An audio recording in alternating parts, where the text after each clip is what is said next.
All right, talk to me. What's going on? Look, it's 2025 and I know you have a bunch of stationery that you haven't used. Some of them you haven't even opened yet. And I'm only calling it out because I think us stationery people have something that I'm gonna call FORO, fear of running out. So I get this feeling when it comes to buying like pretty papers and other precious things that have art on it that I really love. And of course, I did buy these things to use and enjoy, but what happens when I'm getting to the last couple of pages of this notepad or the last couple of inches of this washi tape?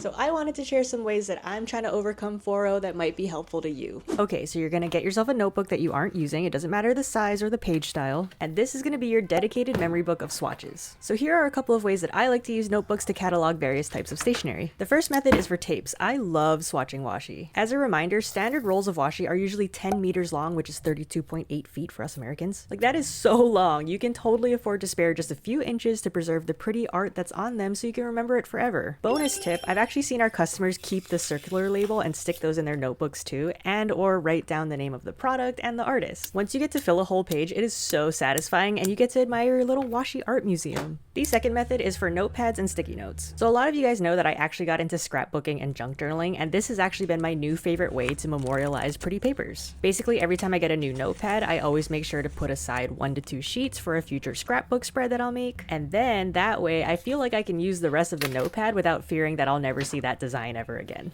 These are just a couple of tips that I personally like to use to deal with my very large stationery hoard that is never ending and always growing. I know that this might not be your style, but hopefully it at least inspires you to come up with your own method to deal with this collector's anxiety that we have, and you can finally start using all that stationery you've been buying over these years.